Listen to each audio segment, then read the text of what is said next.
Hai Kak, udah lama nih Mimin tidak unggah novel book series. Kali ini Mimin mencoba untuk mengunggah sebuah seri baru yaitu Istri Nakal Ustadz Ilham. Mohon maaf, karena Mimin lama mengunggah novel series dikarenakan kesibukan di rumah. Mudah-mudahan serius ini bisa diterima dengan baik ya Kak. Terima kasih atas kesabarannya menunggu update dari Mimin.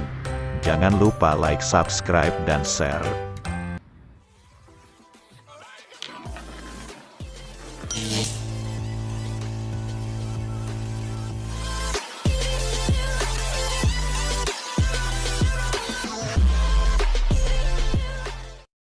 Istri Nakal Ustadz Ilham Bab 1, Kejutan, Brum. Suara knalpot motor keluaran terbaru itu saling beradu kekuatan. Para pembalap liar itu sudah berbaris menyiapkan diri untuk memenangkan pertandingan layaknya MotoGP. Nih siapa?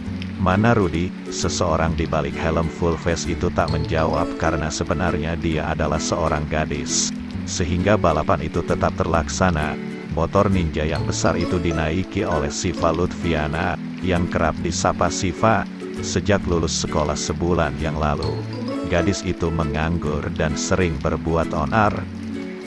Padahal sang ayah sudah memperingatkannya, dan balapan motor dimulai. Gadis itu melajukan motornya dengan kecepatan tinggi sehingga Zaki kewalahan. Syifa tak menyangka jika Zaki hanya mulut besar yang akhirnya takluk oleh dirinya yang gadis biasa. Loh, dia perempuan? Kejut Zaki yang makin telak karena bisa dikalahkan oleh Syifa Lutfiana, gadis belia berusia 18 tahun. Syifa pun membuka helmnya dan menyunggingkan senyum. Zaki merasa geram sehingga lekas pergi dari arena balap. Namun belum puas merayakan kemenangan, tak lama polisi berhambur merazia tempat itu. Nas, kabur Fa, polisi. Namun Ari teman lelakinya itu sudah telat memberitahunya. Sehingga Syifa terjaring razia dan diamankan polisi. Karena hal itu gegas Syifa menelepon sang ayah yang tengah mengobrol dengan Kiai Bahrun, ayah dari Ustadz Ilham saat ini. Halo Abi, ada apa Syifa? Aku ditangkap polisi. Kok bisa? Kamu bikin ulah apalagi Syifa? Nasya segera menyingkirkan ponselnya dikala abinya, Kiai Lukman, marah padanya. Gegas abinya Syifa ditemani Ustadz Ilham datang. Mendatangi kantor polisi menggunakan mobil Ustadz Ilham. Setelah pamitan dengan Pak Bahrun, abi dari Ustadz Ilham, mereka gegas mendatangi kantor polisi setelah itu. Maafkan calon istrimu ya, Mas Ilham, Syifa memang hobi balap liar. Abi sudah capek bilangin dia, semoga kamu bisa mendidiknya nanti. Subhanallah, apa saya nggak salah dengar? Syifa suka ikut balap liar. Ilham tak menyangka jika calon istri yang digadang-gadang akan jadi bidadari surganya suka melakoni apa yang dilakukan laki-laki. Memang benar adanya. Jika Syifa memang gadis nakal, iya Mas Ilham, Syifa ini agak tomboy. Sejak SMA saya sudah minta padanya untuk berhijab namun sulit banget. Semoga sampeyan bisa menerimanya, ya. Ilham menghela napas lagi. Saat ini malah ada lagi anak kiai namun soal berhijab malah tidak mau. Ilham berharap ia akan bersabar menghadapi seorang Anasya Syahira nantinya.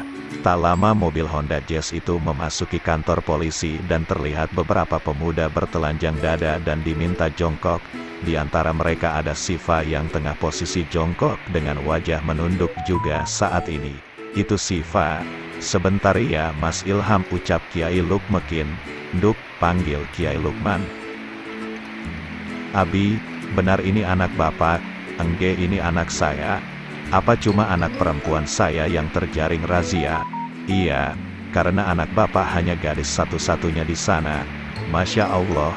Syifa, tak lama Ustadz Ilham juga datang menghampiri Kiai Lukman. Gimana Pak Kiai, Abi tak ngurus Syifa dulu. Kalau Mas Ilham mau ikut nggak apa-apa? Enggak. Tak lama setelah dinasehati oleh Pak Polisi akhirnya Syifa diperbolehkan pulang. Gadis itu duduk di belakang. Sedangkan Kiai Lukman duduk di depan. Di depan Ilham, Kiai Lukman tak serta-merta memarahi Syifa karena tidak enak dengan Ilham. Abi, Ini siapa? Sopir Grab, kah? Tanya Siva dengan santai seraya melirik Ilham yang tak memandangnya sama sekali. Sebaiknya Siva diam karena setelah ini kita harus bicara. Maafin Siva, Abi, lirik Siva. Tak lama mobil itu tiba di pekarangan rumah Kiai Lukman, dan mereka membuka pintu untuk keluar dari mobil. Pria yang sejak tadi menggunakan masker itu terlihat tampan, tinggi dan bersih sekali. Bagaimana jika Ilham membuka maskernya? Loh, kenapa sopir Grab ini ikutan masuk? Abi, Siva heran menyangka Ilham adalah sopir Grab. Ini tamu kita, Siva, bukan supir Grab. Ayo masuk, biar Abi jelaskan di dalam. Tamu kita, dari tadi diam aja sih. So cool banget nih orang. Untung charming. Batin Siva yang begitu penasaran dengan Ustadz Ilham yang masih bermasker saat ini. Maaf ya, Mas, ucap Siva, namun Ilham hanya mengangguk menimpali ucapan Siva. Tak lama uminya meminta Siva berhijab karena tidak enak dengan Ustadz Ilham. Segera meminta Siva yang kebingungan karena Umi Hana kelimpungan mengganti pakaian Siva dengan gamis dan hijab. Ngapain sih Umi? Pakai ginian segala? Tanya Siva tak mengerti. Siva, kamu harus berpenampilan rapi nak di depan calon suamimu. Jangan urakan begini, pinta Umi Hana. Calon suamiku, supir Grab tadi calon suamiku. Kok bisa? Supir Grab mana Cah Ayu? Itu Ustadz Ilham, anak dari Pak Kiai Bahrun. Sebentar lagi akan melamar kamu. Sebaiknya sebelum menikah kalian saling bertatap muka supaya tidak ada dusta di antara kalian. Ungkapan itu membuat Siva terbelalak. Menikah? Maksudnya Umi sama Abi mau jodohin aku sama orang yang bahkan aku belum tahu wajahnya sama sekali, protes Siva. Sebentar lagi kamu akan tahu. Cah Ayu, sekarang cepat ganti pakaiannya. Ini hijabnya dipakai. Pakai hijab segala sih, Umi, yang sopan toh di depan calon suamimu, biar Ustadz Ilham senang. Ustadz pula, Masya Allah, Nasya nggak mau masa dijodohin sama Ustadz. Siva kan udah punya gebetan. Umi, pacaran sebelum nikah itu dosa. Fa, akan lebih baik kalau kamu mau pacaran ya nikah aja. Jadi nanti pacarannya setelah nikah sama Ustadz Ilham. Nikah sama Ustadz pasti banyak aturan. Yang ada Siva bisa dipenjara sama dia. Nggak mau. Siva nggak mau nemuin dia lah, Umi. Siva langsung berhambur ke ranjang, menolak untuk bertemu dengan Ilham yang cukup lama menunggu Siva saat ini. Sehingga Kiai Lukman jadi gusar. Kok, Siva ini lama ya? Maaf ya Mas Ilham. Biar saya lihat Siva dulu. Enggak. Ilham tersenyum melihat foto Siva yang tengah dinasehati oleh Pak Polisi tadi. Ia diam-diam memotret Siva dengan kamera ponselnya. Tak lama ternyata Siva sudah berhijab dan memakai gamis. Tak lupa gadis yang selalu tampil cuek itu didandani oleh uminya. Sehingga wajah ayunya terpancar saat ini. Masya Allah, kan cantik kalau seperti ini. Gerah Abi, gerutu Siva. Lebih gerah mana sama panasnya api neraka? Abi ini pasti bawa-bawa api neraka deh. Iya deh, Siva pakai hijab. Ya udah, kasihan itu loh. Calon suamimu udah nunggu. Abi ini ujuk-ujuk bilang dia calon suamiku. Kalau dia nggak sesuai tipe aku gimana? Makanya nduk dilihat dulu. Yuk, dan akhirnya Siva ditemani Abi dan uminya yang kini berhijab dan memakai gamis menghampiri Ilham.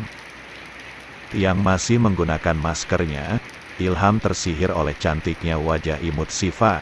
Memang sebelum berhijab gadis itu sudah cantik, dan setelah berhijab ternyata kecantikannya makin terpancar. Siva duduk bersama Umi Hana sedangkan Kiai Lukman duduk di sebelah Ustadz Ilham. Mohon maaf, apakah ini Siva anak Pak Kiai? Tanya Lukman. Iya, Siva dalam balutan hijab Mas Ilham. Oh iya, Siva kan belum lihat wajah Mas Ilham, ya. Bisa dibuka saja maskernya, Mas Ilham, pinta Umi Hana. Maaf, saya lupa. Sebentar ya, Umi. Dan Ilham membuka maskernya saat ini. Ilham mengulas senyum menatap Sifa. Sifa langsung menunduk dan tak menyangka jika ini di luar ekspektasinya. Harapannya tadi Ustadz Ilham itu tidak good looking sehingga Ilham bisa langsung menolaknya. Namun jika wajah Ustadz Ilham layaknya Nabi Yusuf di masa kini, bagaimana Nasya bisa mengabaikannya? Enggak. Astagfirullah, dan Sifa langsung nyebut saat itu juga. Ada apa, Sifa? Tanya Kiai Lukman. Kalau kamu tidak suka, kamu utarakan saja, maka Ustadz Ilham juga akan legowo menerimanya. Tapi kalau kamu menerima pinangan Ustadz Ilham, maka Ustadz Ilham akan kembali lagi ke sini untuk membawa serta kedua orang tua dan langsung melamarmu. Enggak, Mbak Sifa. Sahutan itu membuat perasaan Sifa kembang kempis. Ilham sendiri masih berharap Sifa menerima pinangannya, meski sempat ada keraguan karena kelakuan Sifa yang urakan dan minus. Mimpi apa ini ya Allah? Udahlah menang balapan terjaring razia, terus sampai di rumah kok dilamar. Ini mimpi apa bukan sih? Ya Gusti, batin Sifa masih bingung apakah ini bukan mimpi atau nyata.